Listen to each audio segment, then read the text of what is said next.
Bismillahirrahmanirrahim. Assalamualaikum warahmatullahi wabarakatuh. Waalaikumsalam. Alhamdulillah wassalatu wassalamu ala Rasulillah wa ala alihi wa sahbihi wa mawala la haula wa la quwwata illa billahi wa ba'd.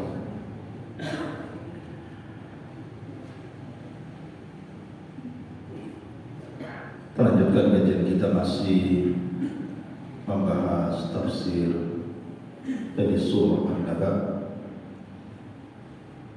Mari kita masuk pada ayat ke 36.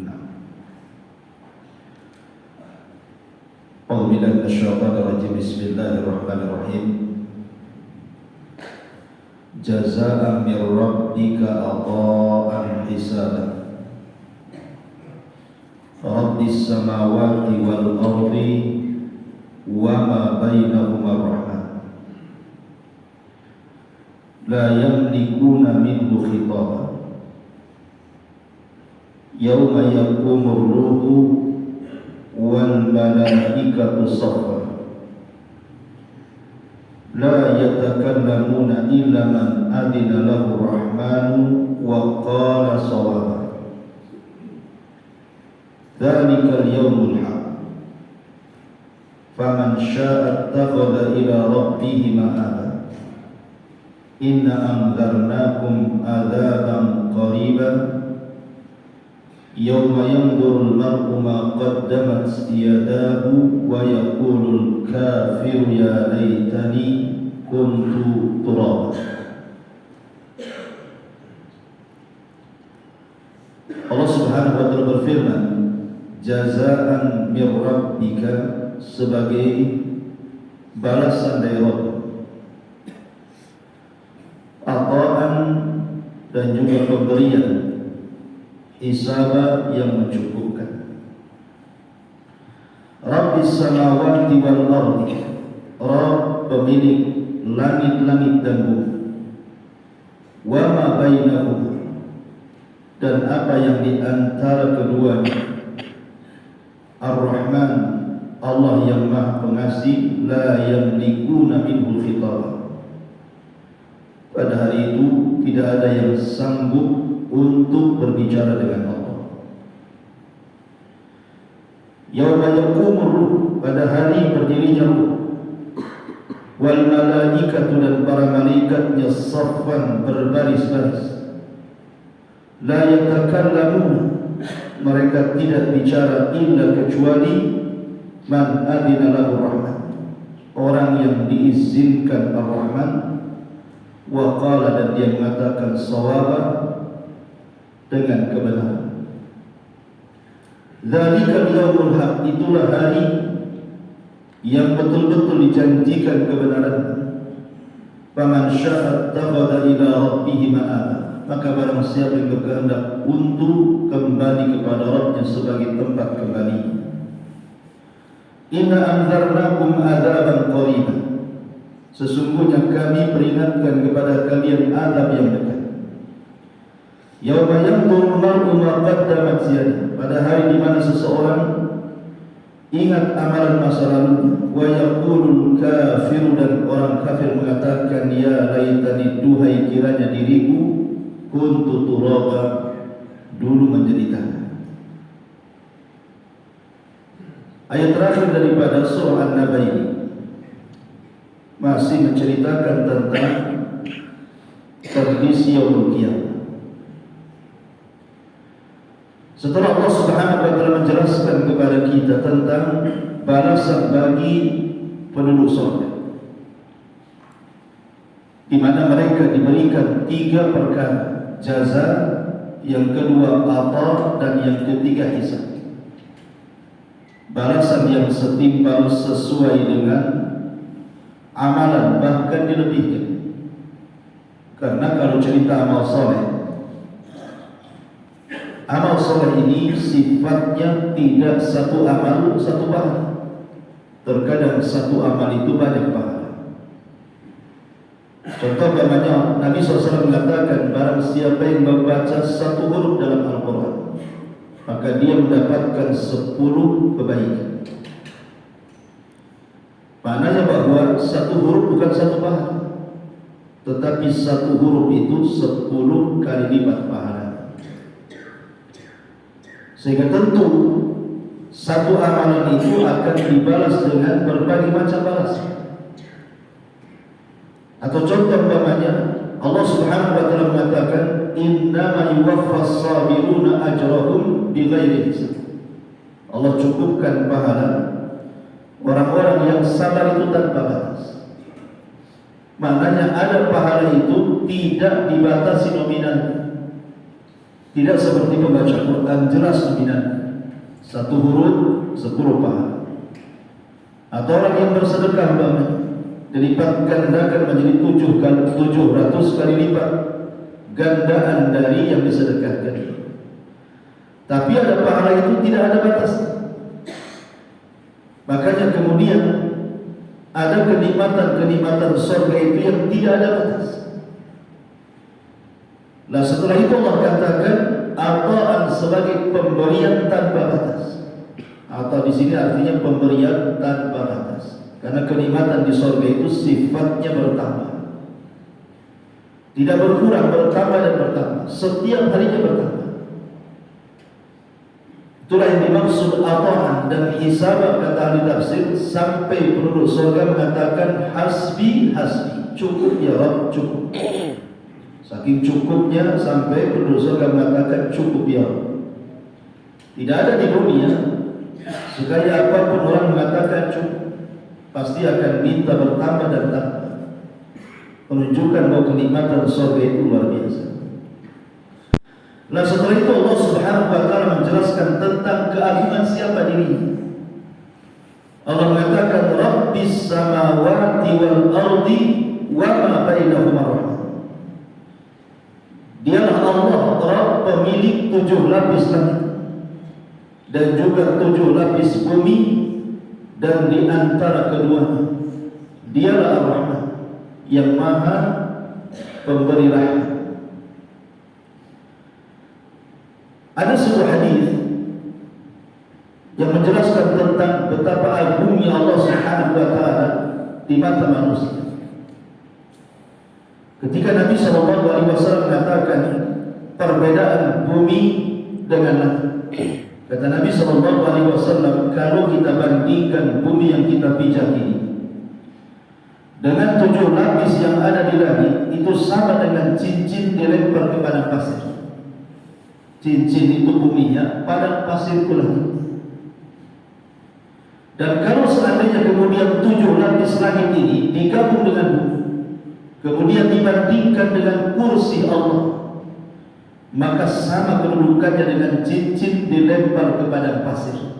Langit dan bumi ini cincinnya, kursi itu padang pasirnya.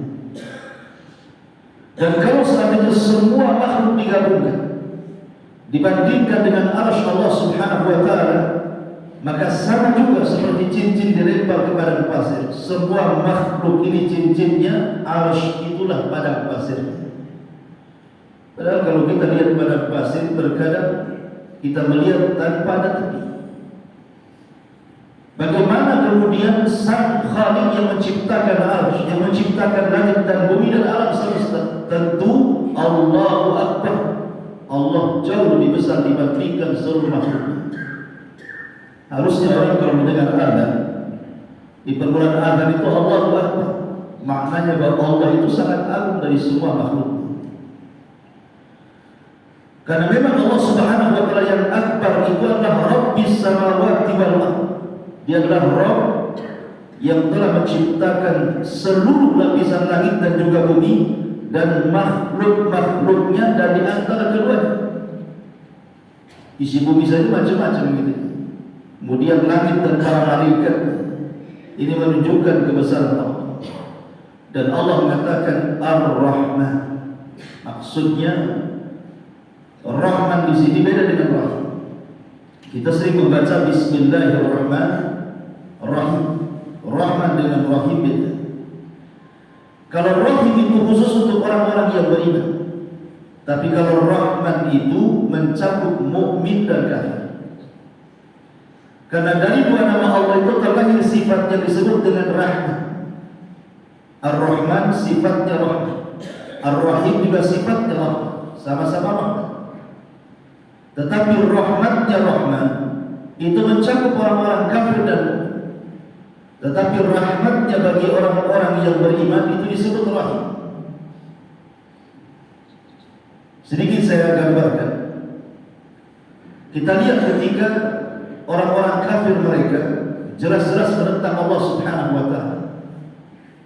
Mereka tidak salat, mereka tidak puasa, bahkan tidak ibadah. Tetapi tetap saja Allah Subhanahu wa taala berikan penghidupan kepada mereka. Allah kasih kesehatan, Allah kasih rizki, Allah kasih pekerjaan, dan begitu seterusnya. Menunjukkan bahwa Allah masih memberikan kasih sayangnya kepada makhluknya walaupun dia kafir. Itu makna rahmat, apalagi kepada orang-orang yang beriman. Tetapi bedanya rahim, rahmatnya Allah kepada orang-orang yang beriman itu bukan hanya semata-mata di dunia, tetapi sampai kepada akhirat. Kalau rahman itu hanya di dunia saja.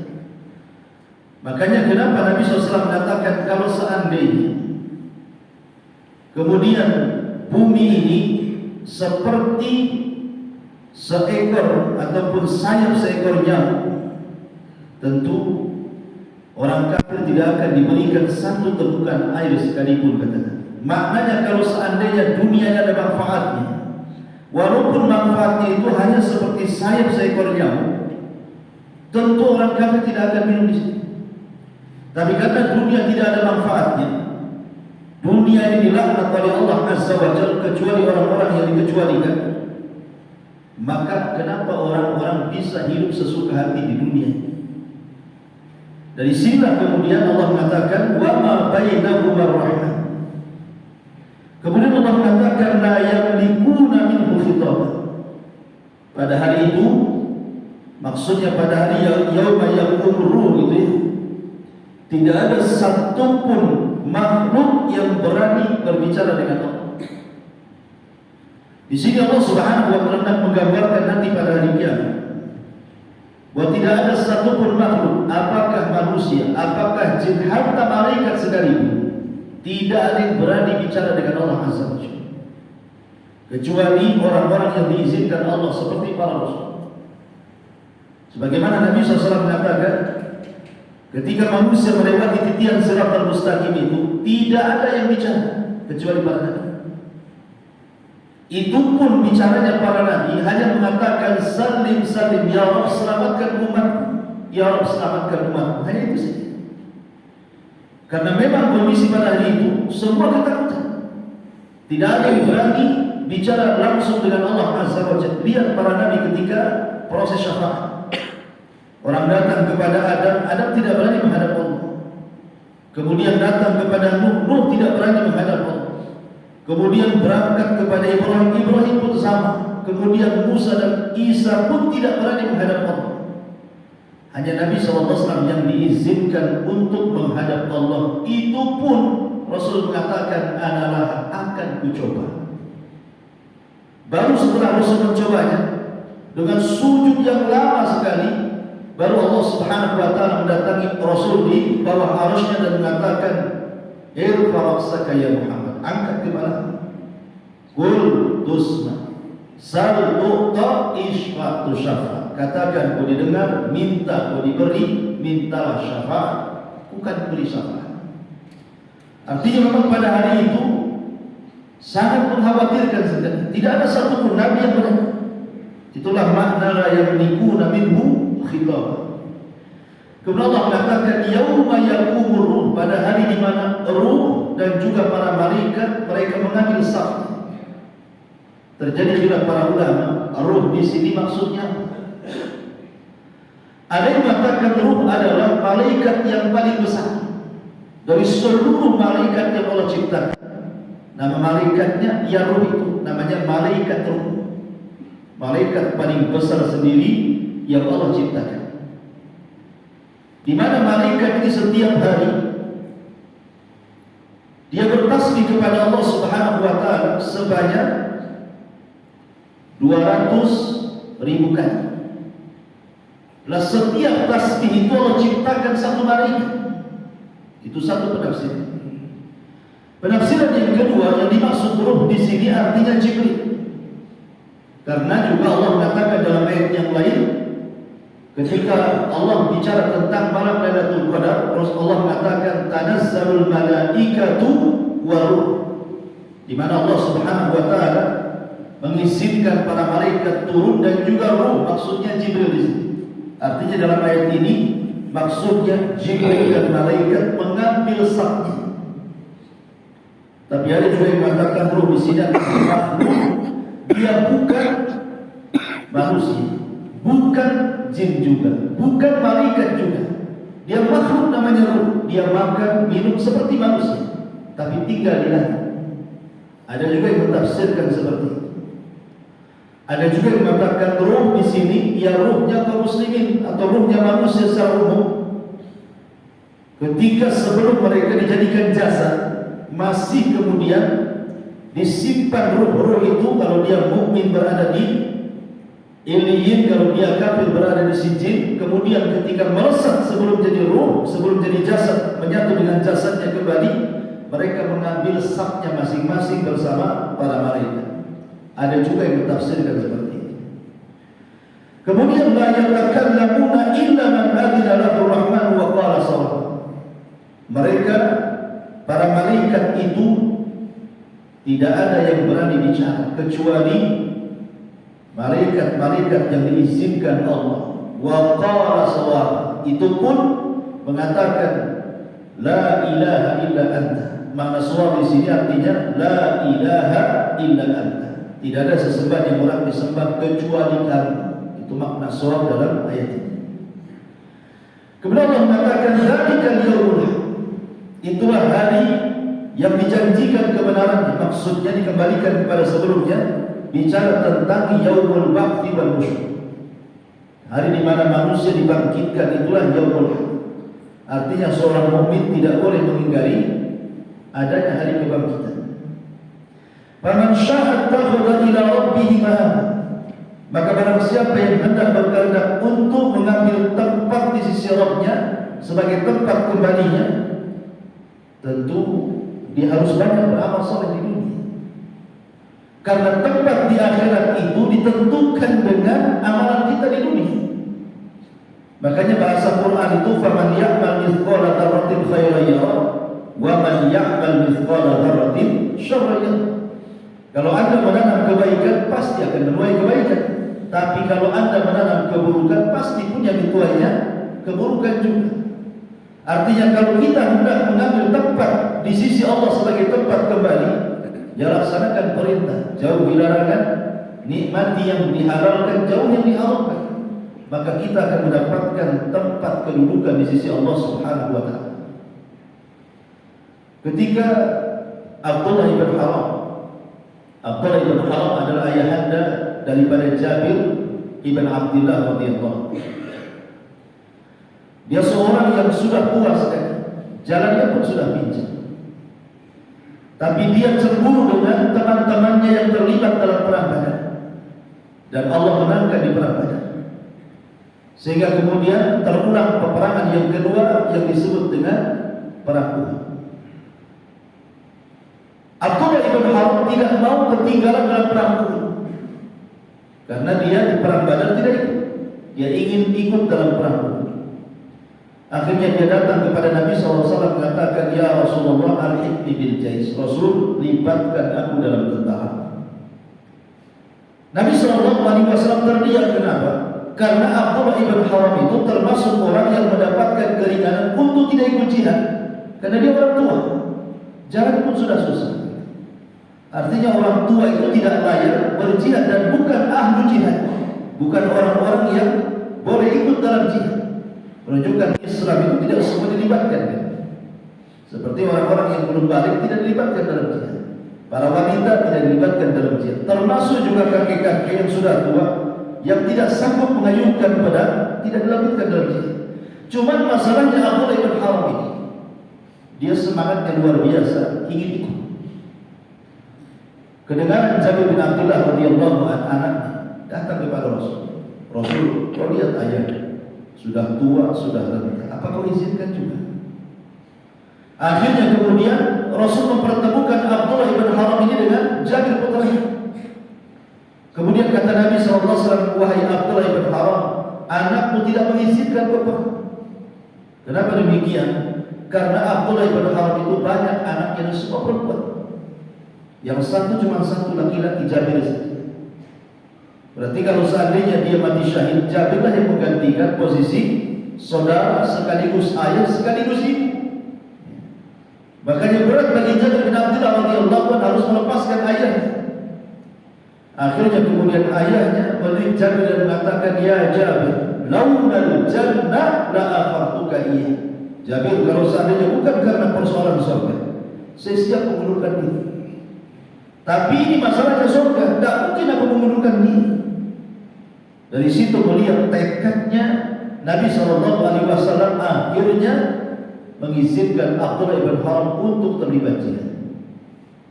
Malam hari sebelum keesokan jihad, Abdullah ibn Haram sudah merasakan bahwa dia akan mati syahid di perang itu.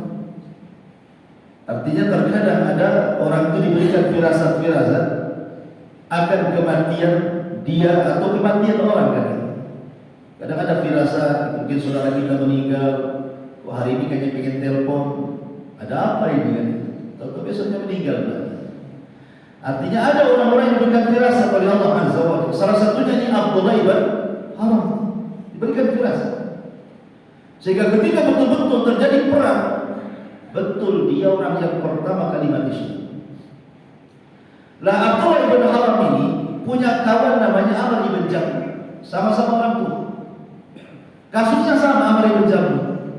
Amr ibn Jamuh ini pincang sama sekali, tidak bisa jalan. Jalannya susah. Tetapi dia bersumpah di hadapan Allah, dia ingin menginjakkan kedua kakinya yang pincang di surga. Sehingga jangan menghalang-halangi Rasul untuk jihad, karena melihat temannya Abdullah ibn Haram yang ketika semasa hidup ini dua kaki ini kemana-mana beribadah untuk Allah. Jadi ke masjid berdua, baca Quran berdua, hadir di majlis taklim Rasul berdua, pokoknya kemana-mana berdua. Namanya Amr ibn Jamuh dan Abdullah ibn Haram. Sehingga ketika keduanya terlibat dalam jihad, dua-duanya pula orang yang awal-awal mati syahid. Itulah yang disebut dengan pertemanan karena Allah.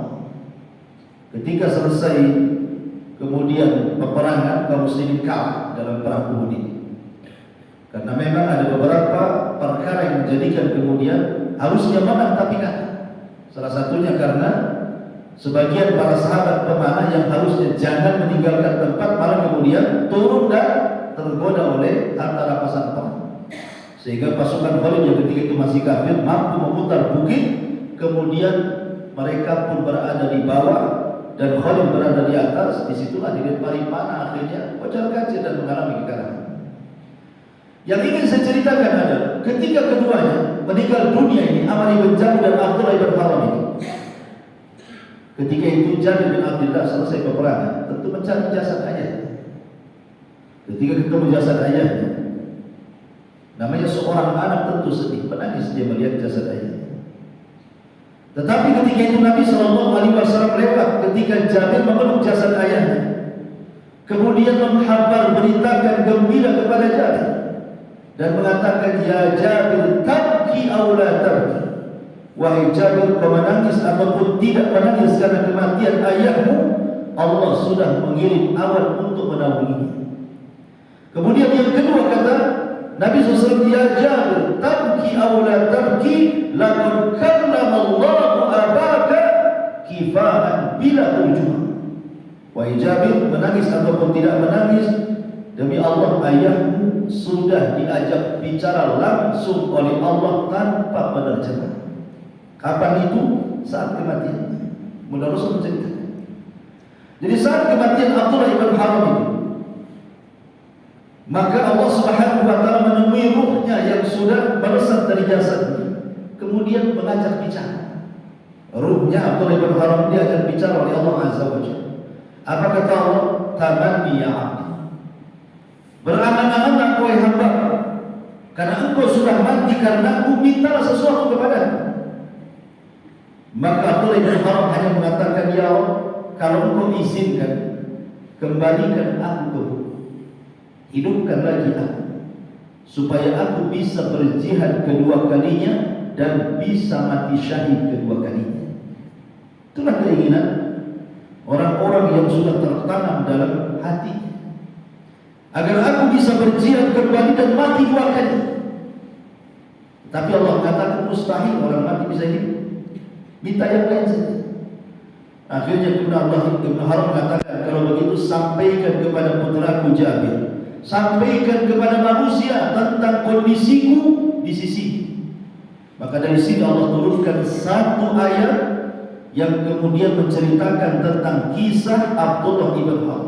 Wala tahsabanna alladziina qutilu fi sabilillahi amwatan bal ahya'in 'inda rabbihim yurzaqun.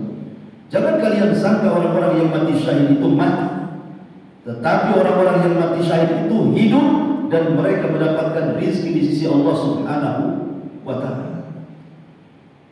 Jadi kita tahu di mana posisi Abdullah bin Haram di sisi Allah dengan turunnya ayat ini kepada beliau saat kematian. Nah, ketika itu kemudian, ketika jasad sudah siap dikuburkan, maka biasa Nabi SAW terkadang menguburkan satu lubang itu 2 jasad, 3 jasad, 4 jasad, dan tidak mengapa untuk para syuhada. Tapi kalau yang tidak mati syahid tidak boleh, tetap satu lubang 1 jasad, kecuali darurat, namanya karena tsunami, banyaknya orang mati yang terpaksa kan seperti itu. Nah, Nabi SAW mengatakan kepada yang membawa jasadnya Abdullah bin Haram, kata Nabi SAW, aina jenazah Amr ibn Jamuh, di mana jenazahnya Amr ibn Jamuh, kata Rasul. Orang-orang mengatakan, beliau sebelah sana wahai Rasul. Kata Rasul, kumpulkan orang ini berdua dalam satu lubang. Akhirnya kemudian Abdullah ibn Haram dikubur dalam satu lubang bersama Amr ibn Jamuh. Ketika Rasul ditanya, kenapa mesti 2 orang ini dalam satu lubang? Kemudian Rasul menceritakan, karena keduanya semasa hidup senantiasa berdua kesana kemari dalam rangka beribadah kepada Allah. Yang ngaji berdua, yang murojaah Quran berdua, dan begitu seterusnya. Ya. Makanya Nabi SAW mengatakan, biarkan mereka berdua sampai ke liang lahat. Akhirnya Abdullah ibn Haram dan Amr ibn Jamuh dikubur dalam satu lubang. Masyaallah muslimin yang dimuliakan Allah Subhanahu wa taala. Dari sini kita tahu bahwa orang-orang ini telah menentukan tempatnya di sisi Allah. Jadi kalau kita ingin menentukan tempat kita di sisi Allah, jadilah seperti Amr ibn Jamuh. Apa yang harus kita lakukan? Kita tahu bahwa surga itu butuh dengan pengorbanan, butuh dengan amal saleh. Banyak-banyak beramal saleh untuk mendapatkan tempat kita di sisi Allah Subhanahu wa taala. Kemudian Allah mengatakan, inna anzarnakum adzaban qariba. Sesungguhnya kami peringatkan kalian tentang azab yang sangat dekat. Yauma yanzurul mar'u ma qaddamat yadahu. Pada hari di mana manusia melihat apa yang sudah dia amalkan dari masa lalunya di dunia. Wa yaqulul kafir, dan orang kafir mengatakan, ya laitani kuntu turaba, duhai kiranya aku jadi tanah saja. Ada 3 penafsiran para ulama. Apa maksudnya orang kafir mengatakan, duhai kiranya aku jadi tanah saja? Penafsiran yang pertama, bahwa orang-orang kafir, maksud kafir di sini bukan orang-orang kafir yang kita kenal, non-muslim bukan. Tapi yang dimaksud kafir di sini artinya iblis. Jadi iblis yang bicara di sini. Iblis mengatakan, duhai kiranya aku dari tanah. Kenapa demikian? Karena ketika Allah Subhanahu wa taala ciptakan Adam dari tanah, kemudian iblis disuruh untuk sujud di hadapan Adam, apa kata iblis? Dia mengatakan, ya asjudu lima khalaqta min tin. Apakah aku harus sujud kepada makhluk yang kau ciptakan dari tanah? Kemudian dia mengatakan, ana khairun minhu khalaqtani min nar wa khalaqtahu min tin. Bukankah aku lebih baik, kata iblis, kau ciptakan aku dari api sementara kau ciptakan dia dari tanah. Iblis seolah-olah ingin mengkias dirinya dengan malaikat. di mana unsur penciptaan iblis dari api dengan unsur penciptaan dari cahaya dan unsur penciptaan dari tanah. Di sana ada api, kemudian ada cahaya dan ada dari tanah. Yang mendekati unsur malaikat itu apa? Tentu api. Tanah tidak akan mendekati unsur cahaya. Yang sama-sama ada cahayanya ya api dengan cahaya kan. Sehingga seolah-olah iblis itu dia lebih baik karena dia penciptaannya itu mirip dengan malaikat. Makanya dia menghina Adam dan mengatakan, buat apa kau sujud kepada makhluk yang kau ciptakan dari tanah, sementara kau ciptakan aku dari api. Seolah-olah dia karena mirip dengan malaikat. Tetapi pada hari kiamat iblis akan menyesal ketika melihat bagaimana Adam alaihi salatu wassalam dan juga keturunannya dari kalangan para nabi dan umat-umatnya yang lebih banyak masuk ke dalam surga dibandingkan masuk neraka. Sementara dia dan seluruh pengikutnya masuk neraka.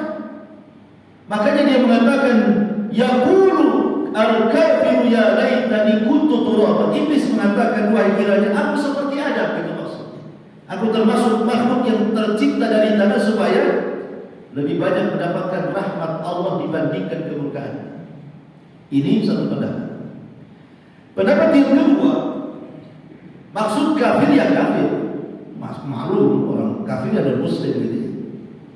Jadi ketika yaumul hisab, hari penghisaban seluruh makhluk. Ingat yang dihisab itu bukan manusia, jin saja, tapi binatang juga dihisab. Hanya untuk keadilan. Cuma bedanya binatang tidak diadab, tidak masuk neraka. Kalau manusia dan jin itu dihisab, dia diadab dan ada kemungkinan masuk neraka. Tapi binatang itu hanya proses hisab saja untuk menunjukkan keadilan. Makanya Nabi SAW mengatakan, hatta ya'ti, sampai datang di hadapan Allah itu syatul qarna, jadi kambing yang bertanduk, ala syatil jarha, kepada kambing yang tidak bertanduk. Jadi hadapkan dua kambing, yang satu bertanduk, yang satu tidak bertanduk. Kemudian Allah Subhanahu wa taala memerintahkan malaikat untuk mencabut tanduknya. Kemudian tanduk itu diletakkan di kambing yang tidak ada tanduk. Kemudian Allah katakan, dulu engkau di dunia ditanduk oleh kambing yang bertanduk itu. Nah, sekarang kau balik, tanduklah sebanyak dia menanduk kamu. Artinya semua binatang itu dihisab. Ya. Semua binatang ini Nabi SAW hanya mencontohkan seekor kambing. Tapi semua binatang yang saling menyakiti, yang saling menerkam, yang saling membunuh, yang saling memakan, semua akan terjadi hisab. Untuk menegakkan keadilan bahwa di dunia ini silahkan sesuka kalian berbuat zalim, tetapi ada hari di mana Allah akan membalas. Ketika manusia dizalimi tidak sanggup membalas, ada hari di mana Allah akan menegakkan keadilan supaya orang hidup itu tidak sesuka hati. Jadi ketika kemudian binatang-binatang ini selesai dihisab, disaksikan oleh mukmin dan kafir di sebuah awsat padang yang sangat luas di padang mahsyar, ketika semua sudah selesai proses hisab, karena binatang duluan dihisab sebelum manusia, tiba-tiba Allah Subhanahu wa taala mengatakan, kuni turaba, jadilah kalian tanah. Maka setelah kemudian proses hisab binatang, semua dijadikan tanah oleh Allah. Orang-orang kafir yang melihat binatang-binatang setelah dihisab jadi tanah, dia mengatakan, yaqulul kafiru ya laitani kuntu turaba. Duhai kiranya aku jadi tanah juga lah seperti binatang itu. Setelah proses hisab jadi tanah, mungkin mustahil. Ya. Ini juga satu penafsiran yang disebutkan oleh para ulama. Tapi ada juga yang mengatakan kalimat yaqulul kafiru ya laitani kuntu turaba, maksudnya ini penyesalan orang kafir ketika di dunia. Ketika di dunia orang-orang kafir mereka dikubur, kemudian bergaram dengan tanah, hancur semua dagingnya, tulangnya, mungkin sudah jadi tanah, kecuali hanya beberapa tulang ekor manusia yang disengaja ditinggalkan oleh Allah Azza wa Jalla, mungkin setitik atau dua titik itu, karena memang dari situ manusia dibangkitkan. Jadi maksudnya orang kafir itu sudah, kalau sudah jadi tanah jangan dibangkitkan lagi. Makanya dia mengatakan yaqulul kafiru ya laitani kuntu turaba. Duhai ketika di dunia setelah jadi tanah karena dipendam dalam kuburan, ngapain pula dibangkitkan lagi? Tetapi bagaimanapun kebangkitan itu akan terasa kelak ketika orang kafir dibangkitkan baru tahu bahwa ada hari kebangkitan setelah kematian. Makanya kenapa Allah katakan inna anzarnakum adzaban qarib. Yauma yanzurul mar'u ma qaddamat siyadah. Di mana seseorang itu baru paham apa yang diamalkan dalam kehidupan dunia setelah kematian. Dari sini ada ayat yang semakna di mana Allah mengatakan ya ayyuhalladzina amanu wal tanzur nafsun ma qaddamat lighad. Wahai orang-orang yang beriman, hendaklah seseorang itu melihat kira-kira amalan apa yang Anda harus lakukan esok hari. Di sini diperintah untuk muhasabah. Jangan sampai kemudian kata Umar bin Khattab radhiyallahu an, hasibu anfusakum qabla an tuhasab. Hisablah diri kalian di dunia sebelum kelak Allah yang menghisab.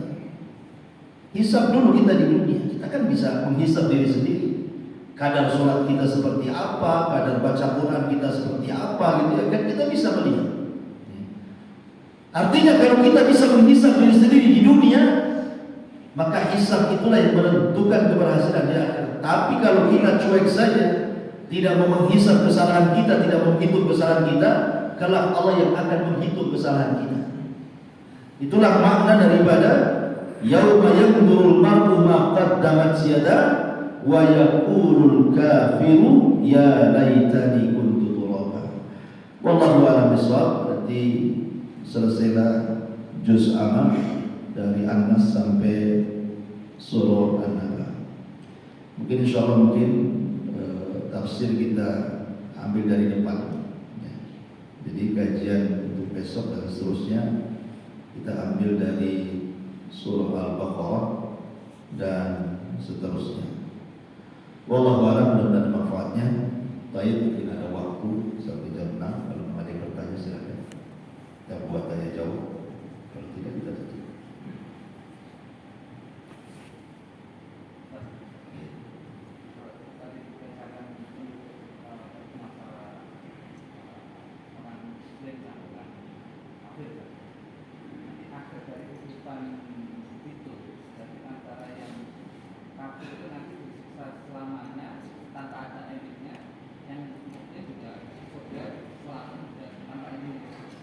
Iya. Ya alhamdulillah. Kalau ada yang mengatakan orang kafir melakukan kekafiran itu, anggap saja usia dia 60 tahun atau 70 tahun. Tapi kenapa kemudian harus masuk neraka selama-lamanya dalam? Mana keadilan? Mungkin begitu pertanyaannya.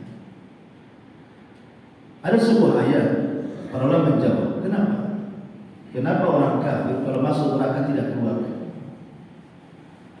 Karena salah satu keyakinan kita kepada takdir adalah kita mengimani tentang ilmu Allah, di mana Allah itu Maha mengetahui. Satu, yang telah terjadi, Allah tahu. Dua, yang sedang terjadi, Allah tahu. Tiga, yang akan terjadi, Allah tahu. Empat, sesuatu yang mustahil terjadi, kalau terjadi Allah tahu. Apa maksudnya yang keempat? Jadi kalau seandainya sesuatu itu mustahil terjadi, tetapi anggap saja terjadi, Allah pasti tahu. Maksudnya begini, orang mati hidup lagi mustahil, tetapi kalau itu terjadi pasti Allah tahu. Dan itu digambarkan dalam Al-Quran ketika menceritakan kondisi orang-orang kafir. Kondisi orang kafir. Jadi kalau seandainya Allah Subhanahu wa taala bangkitkan ini orang-orang kafir yang di neraka ini, dikembalikan ke dunia, pasti dia akan kafir. Gitu maksud. Jadi kalau seandainya orang-orang kafir dibangkitkan ke dunia, bukannya tobat, pasti nanti suatu ketika kafir lagi. Dan Allah itu tahu. Makanya yang keempat itu sesuatu yang mustahil terjadi, kalau terjadi pasti tahu Allah. Nah, salah satunya adalah orang-orang kafir kalau dibangkitkan ke dunia itu tidak menjadi dia apa? Pasti dia kafir. Makanya sebagai balasannya mereka dikekalkan di neraka. Itu ada yang salah satu jawabannya seperti itu yang disebutkan oleh para ulama. Makanya kenapa masuk ke dalam surga itu orang-orang yang beriman dan dikekalkan dalam itu bukan karena amal, tetapi karena rahmat. Adapun orang-orang yang beriman yang masuk ke dalam surga dikekalkan dalamnya karena memang mereka dimasukkan berdasarkan rahmat, bukan berdasarkan amal. Ada Bani Israel, salah seorang anak muda di zaman Bani Israel, seumur hidupnya tidak pernah maksiat, tidak pernah maksiat sama sekali, seumur hidupnya. Sampai 70 tahun dia tidak pernah maksiat, sampai dia meninggal. Akhirnya kemudian dia berdiri pintu surga.